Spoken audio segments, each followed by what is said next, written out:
পায়ে আরও বেঁধে বেঁধে থাকি। শঙ্খ ঘোষের এ কথা আরও যেন জীবন্ত করে তুলেছে অভিনেতা রুবেল দাস ও অভিনেত্রী শ্বেতা ভট্টাচার্য। শ্বেতার আদরে আদরে ভরে গেল রুবেলের জন্মদিন। যমুনা ঢাকি ধারাবাহিকের মধ্যে দিয়ে দুজনের আলাপ, তারপর বন্ধুত্ব, সেই থেকে প্রেম। দুজনের সম্পর্ক দেখতে দেখতে 3 বছর হয়ে গেল। বরাবরই তারা তাদের ভালোবাসার কথা প্রকাশ্যে স্বীকার করে এসেছেন। এবছর রুবেলের জন্মদিন বেশ জাঁকজমকপূর্ণভাবেই পালন করলেন শ্বেতা। সেই ছবি শ্বেতা নিজে তার সোশ্যাল মিডিয়ায় পোস্ট করেন। পার্টির জায়গা খুব সুন্দর গোলাপি, লাল, সোনালি বেলুন দিয়ে সাজানো, সামনে দুটো কেকও রাখা।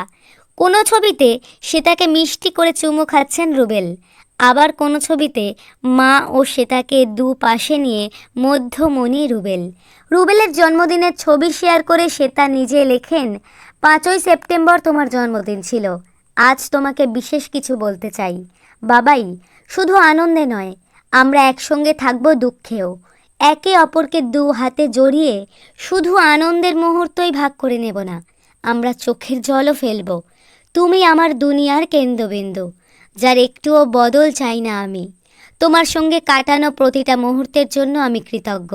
আমাদের ভালোবাসার ভিত মজবুত এবং চিরন্তন।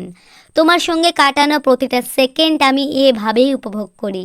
ভালোবাসি তোমায়। এর উত্তরে রুবেল কমেন্ট করে জানান, তুমি একমাত্র যে জানো কঠিন সময়তেও আমাকে কিভাবে খুশি রাখতে হয়। আমার জীবনে আনন্দ ছড়িয়ে দেওয়ার জন্য তোমাকে অনেক ধন্যবাদ।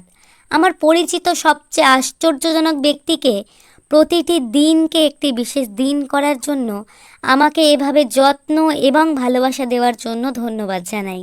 তবে আমি বলতে চাই যে এই জন্মদিনটি বিশেষ হলো তোমার আবৃত্তির কারণেই। তোমাকে খুব ভালোবাসি মাম্মা।